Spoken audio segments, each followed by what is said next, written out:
How's it going? I'm Kevin Smeltz from the David Ledbetter Golf Academy. I've been fortunate enough over the years to work with some of the world's top players, whether it's Champions Tour players Nick Price and Andy Bean, Camilo Villegas and Charles Howell III from the PGA Tour, or LPGA Tour stars Song Hee Kim and Na Yoon Choi. And the thing that they really do very well that a lot of amateurs struggle with is they really get the club swinging. Remember, it's called a golf swing. It's not called a golf hit or a golf move. And a lot of times when we're standing there, a static golf ball, faulty grip, faulty setup, and we're really focusing on trying to hit that ball at the target, we get too tense, we get too tight, and there's no way that club's going to swing. A lot of times when we're playing other sports and we're reacting using our instinct to react to a moving ball, it's a lot easier. But remember, when the golf ball's sitting still, we have to create that motion ourselves. The easiest way and the most efficient way to do this is with a proper set of fundamentals, and that's what we want to talk about. So if we can get a proper grip, which we'll get into in more detail in a second, it's a lot easier to keep that face square. Remember, the whole goal is to get this club traveling down the target line with the face square on the proper angle with as much speed as possible. So if I were to grip it with a neutral grip and the face is square, and if I were just to bend my arms as a test and straighten them, you can still see the face is square. If I was to grip it stronger, turn to the right for a right-handed golfer, hold it up, bend my arms, now straighten them, look what happened to the face. Although look at my grip, it became right back to the neutral grip. If I turn my grip to the left, a weak grip with the face square as it's sitting down on the ground, hold it up, straighten my arms, look what happens to the face. Although anatomically it always comes back to that neutral grip. So obviously if you have a weak grip or a strong grip, you're going to have to make compensating moves in your backswing and downswing in order to hit the ball good. So if we can grip it with that good grip, it obviously is a lot easier to keep the face square. So let's get into what that grip entails. We want to grip the club diagonally across the bottom of the palm and into our index finger. So if I could place the bottom edge of this club where the pinky joins the palm of my hand, diagonally into my index finger, you can see where it sits there. Now as I place my hand on the club, I'm going to see 2.5 knuckles in my left hand. The V formed by my left thumb and forefinger point up towards my right ear. As I place my right hand on the club, the grip's going to go diagonally across the fingers, and the left thumb's going to fit right in between the two pads of my right hand, right in that crease there, as you can see there. And the way you can join your hands, there's 3 different ways. There's the 10-finger grip. A lot of times some ladies or juniors that need a little bit of more leverage, don't have a lot of forearm strength, that would be a good option for them. The interlocking grip. A lot of times players with smaller hands prefer this grip, although Tiger Woods and Jack Nicklaus have used this one with quite a bit of success, I might add. And then the most common, it would be the overlapping grip, where the pinky of the right hand overlaps the left index finger, or you'll see some players put it right in between the crease there. Okay? And then that right thumb and forefinger, that V is parallel right up to the right shoulder. So there you've got your neutral grip. Remember, that's going to keep the club face square and allow a little leverage, a little hinge in your wrist, and you can see that club's really going to swing. Versus if it gets up in the palm, it doesn't really swing very well. Okay? That's the first thing we really need to focus on. The next thing we need to do is get in a proper setup position, a proper posture. Very important because that determines how our body's going to move, which in turn will have a great influence on how the club moves. So for that good posture, we want a little knee flex, we want some bend from the hips. I'm nice and balanced. The weight's pretty much in the middle of my feet, slightly towards the front, but right in the middle, kind of at the front of my arches. Not too much angle in my belt. We don't want any arch in here, any curve in here. That's been a little bit overdone over the years, as a lot of great instruction's been out there with regards to posture, but you don't want to overdo it. That gets your lower vertebrae in a position where it can't turn very well. Certainly we don't want to be sloppy, have our back rounded. So pretty much a neutral position there. Our upper back's going to be fairly straight. It's not going to be rounded, but it's not going to be very straight where we can't turn properly. So fairly straight, just slightly rounded, and your chin will be down just slightly. Of course, you have to have enough room to where your shoulders are going to turn under your chin, but you don't want it so tall to where your eye line's so level that your shoulders turn too flat. Again, the whole point is that dictates how your body moves. So if we talk in terms of the posture from the front, remember with my right hand slightly lower than my left, my spine's going to be tilted slightly to the right. I can turn my feet out ever so slightly. That's going to aid my body in turning a little bit. a little bit older, need a little bit more turn. If we've lost a little flexibility, you can tweak it a little bit and actually turn your feet out a little bit. But for the most part, 20 degrees out or so will give you a little bit better mobility, able to turn. So remember, that posture is very important. A good exercise you can do, of course, first take your neutral grip, hold the club out in front of you, look straight ahead, and keeping your back straight, look down at your shoes until you just lose sight of your shoelaces. Now you're just going to let your arms fall until they rest on your chest, so the club's going to be a foot or so off the ground. Now you're going to bend forward until that club touches the ground with your weight balanced right in the middle of your feet. So remember, very, very important, okay? As we said, that determines how your body moves.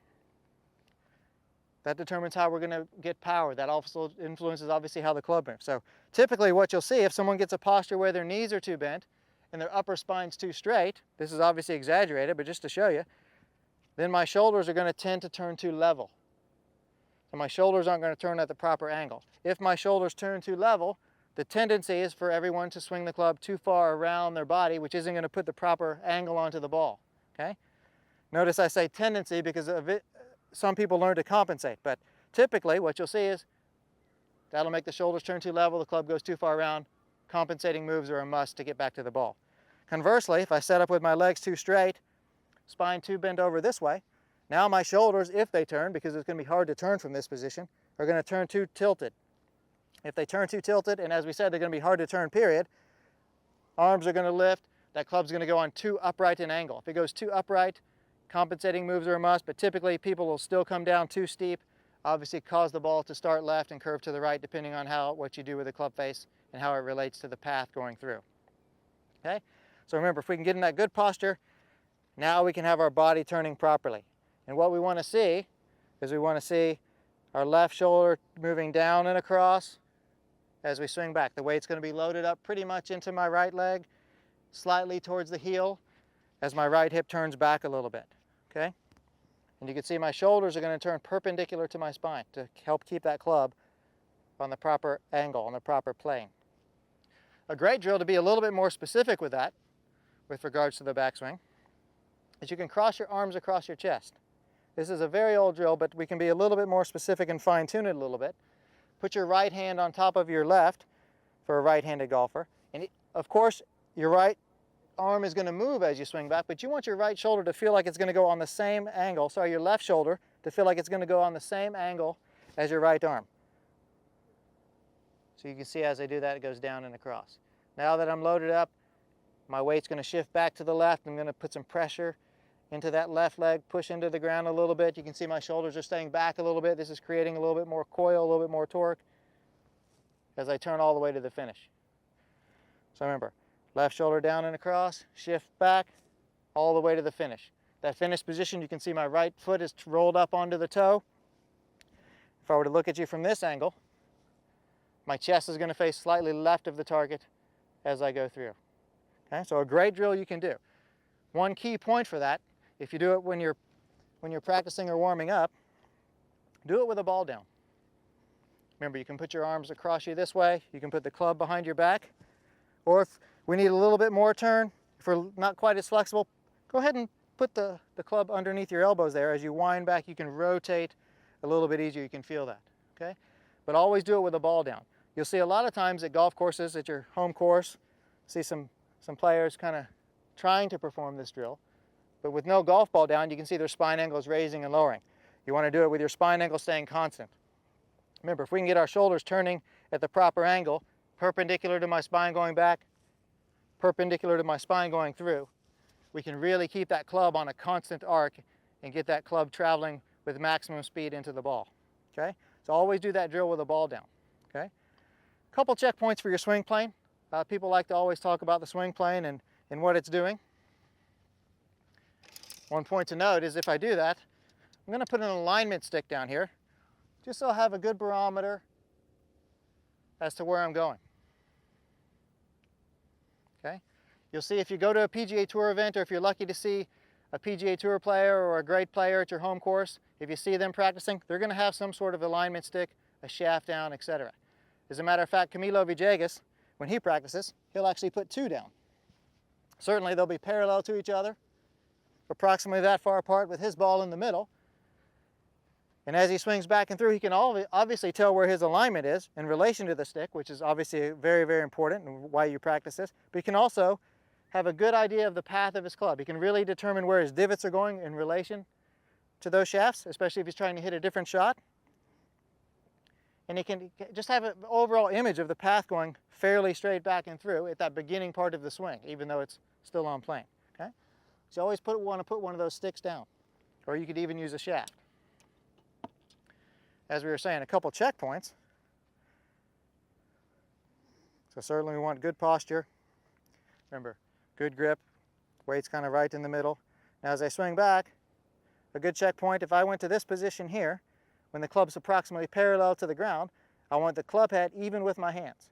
I don't want it going too far away from me. I don't want it going too far behind me. I want it going right back even with my hands. The next point would be when the left arm's parallel to the ground. Okay?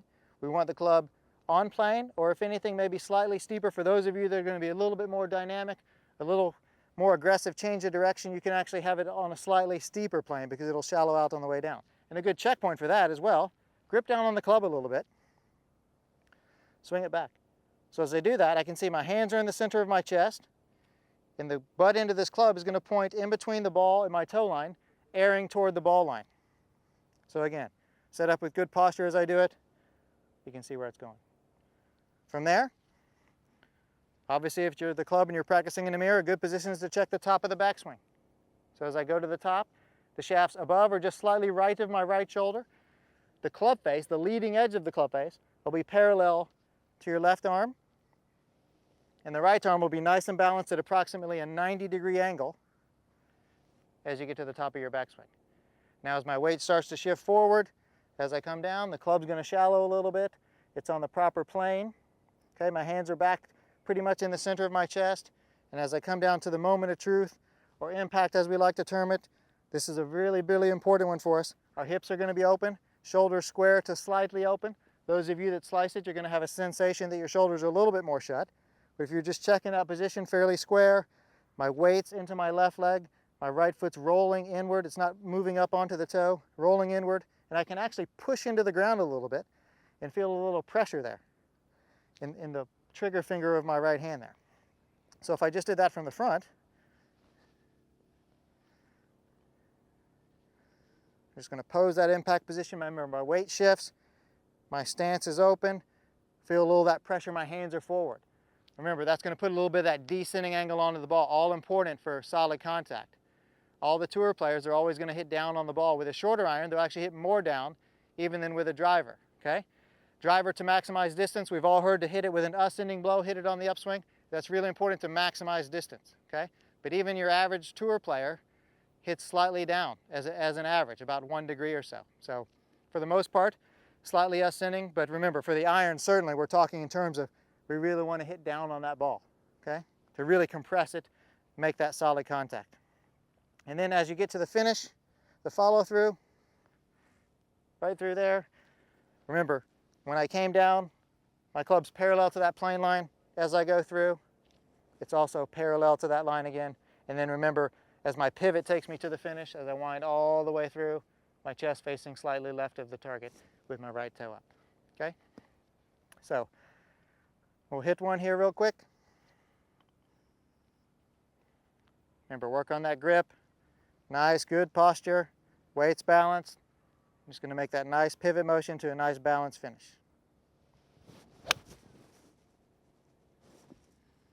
So remember, the keys are those fundamentals. Spend some quality time working on your grip and posture. Remember, that leads to the pivot motion, leads to the plane. You'll hit much more solid shots and more importantly, enjoy the game a lot more.